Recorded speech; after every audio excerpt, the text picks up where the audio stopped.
کی شروعات جب ہم کرتے ہیں تو ہم پڑھتے ہیں اعوذ باللہ من الشیطان الرجیم۔ اعوذ باللہ پڑھنے کے فائدے کیا ہیں اور یہ کیوں پڑھتے ہیں، یہ آج کے درس میں ہم سنیں گے۔ پڑھتے ہیں اعوذ باللہ من الشیطان الرجیم، میں نکالے ہوئے شیطان سے اللہ کی پناہ چاہتا ہوں۔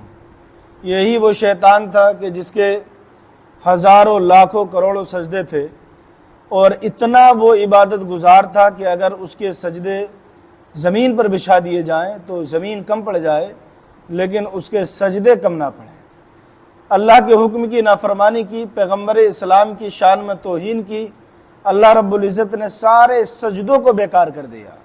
اس لیے کہا جاتا ہے کہ انسان ہمیشہ با ادب رہے اور ہمیشہ اپنے رب کے احکام کی فرما برداری کرتا رہے۔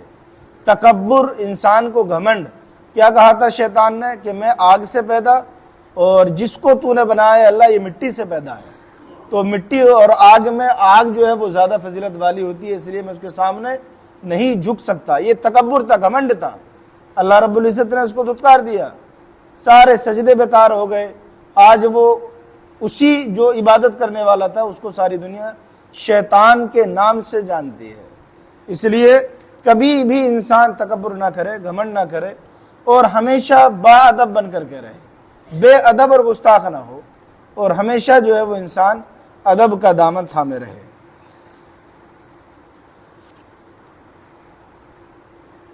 اعوذ باللہ من الشیطان الرجیم، یہ ایک ایسی صورت آیت ہے کہ جس کو تمام نبیوں نے پڑھا ہے، اور تمام نبیوں نے، تمام ولیوں نے پڑھا ہے، یہاں تک کہ مختلف انداز میں تمام نے پڑھا۔ حضرت نوح علیہ السلام نے عرض کیا انی اعوذ بک ان اسألک ما لیس لی بہ علم۔ حضرت یوسف علیہ السلام نے حضرت زلیخا سے ارشاد فرمایا معاذ اللہ انہ ربی، اور اپنے بھائیوں سے فرمایا معاذ اللہ ان نأخذ الا من وجدنا۔ حضرت موسیٰ علیہ السلام نے اپنی قوم سے فرمایا اعوذ باللہ ان اکون من الجاہلین، اور فرمایا انی عوذت بربی وربکم ان ترجمون۔ حضرت مریم رضی اللہ تعالی عنہ کی والدہ نے بارگاہ الہی میں عرض کیا انی اعیذها بک وذریتها من الشیطان الرجیم۔ حضرت مریم نے حضرت جبرائیل امی کو مرد کی شکل میں دیکھ کر فرمایا انی اعوذ بالرحمن منک۔ ہمارے آقا صلی اللہ تعالی علیہ وسلم کو رب تعالی نے بار بار اعوذ باللہ پڑھنے کا حکم دیا۔ کہیں فرمایا قل ربی اعوذ بک من ہمزات الشیطان، کہیں فرمایا فاستعذ باللہ، کہیں فرمایا قل اعوذ برب الفلق، اور کہیں فرمایا قل اعوذ برب الناس۔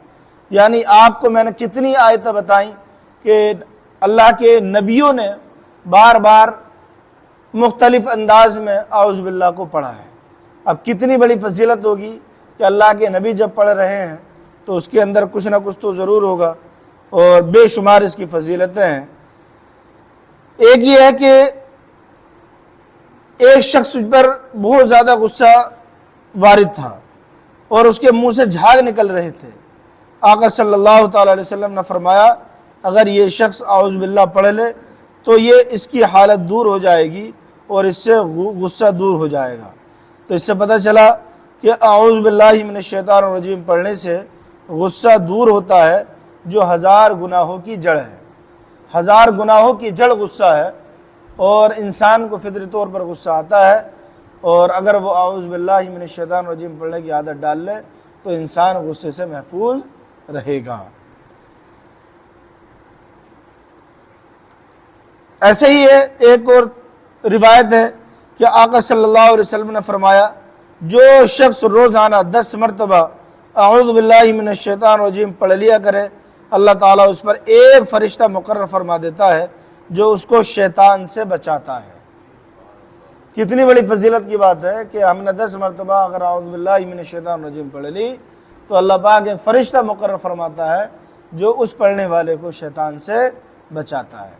اب آپ نے پڑھ لیا، آپ کے بچے نہیں پڑھ سکتے تو 10 مرتبہ پڑھ کر کے ان پر دم کر دیجئے، تو انشاءاللہ العزیز اللہ رب العزت ان کی بھی حفاظت فرمائے گا۔ ایسے ہی تفسیر روح البیان میں ہے کہ اعوذ باللہ من الشیطان الرجیم پڑھنے میں فرمایا حضرت حسن رضی اللہ تعالیٰ عنہ فرماتے ہیں جو حضور قلب کے ساتھ اعوذ باللہ پڑھے تو رب تعالیٰ اس کے اور شیطان کے درمیان 300 پردے حائل فرما دیتا ہے، 300 پردے حائل فرما دیتا ہے۔ ایسے ہی اللہ کے نبی صلی اللہ تعالی وسلم نے اعوذ کو مختلف عبارتوں کے ساتھ بہت سے فائدوں کے لیے دعا میں ورد فرمایا ہے۔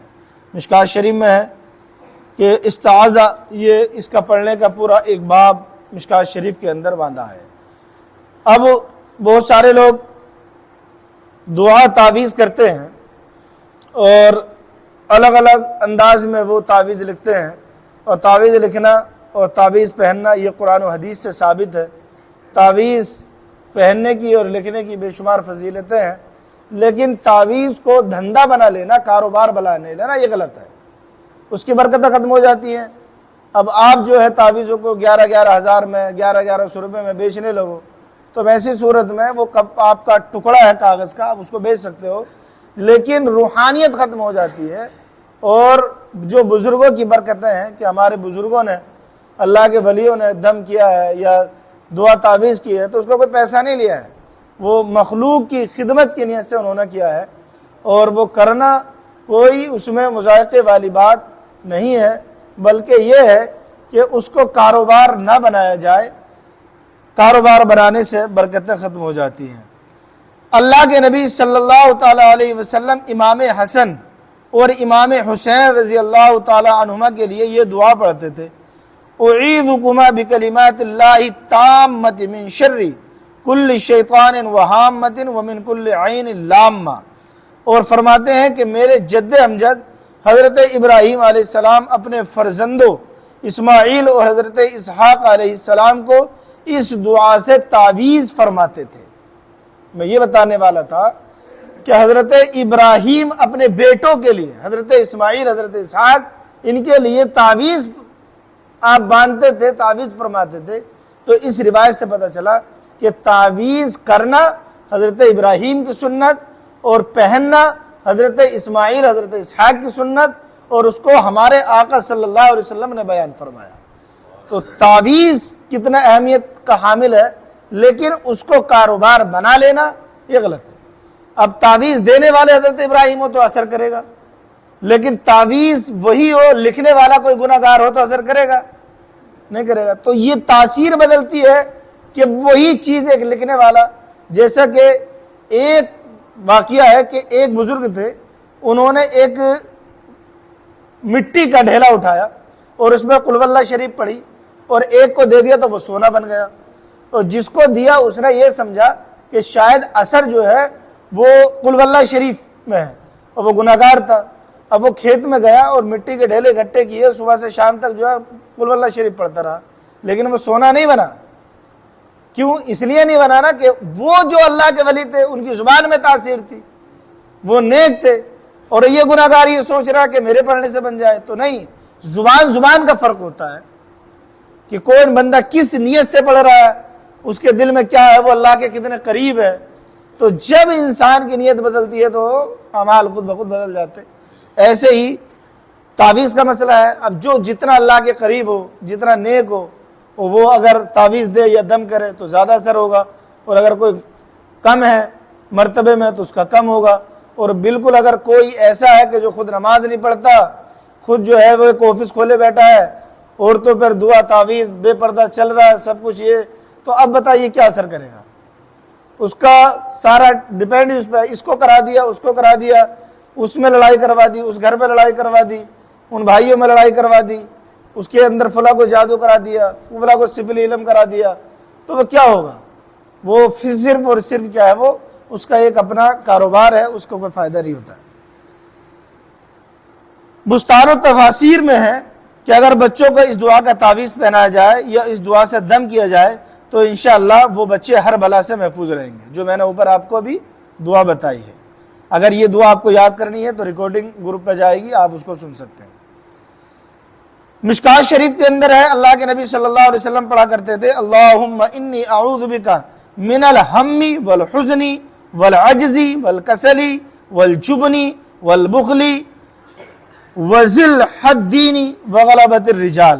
اس کا پڑھنے والا انشاءاللہ دنیاوی رنج و غم اور مجبوری اور بزدلی اور قرض اور دشمنوں کے غلبوں سے محفوظ رہے گا۔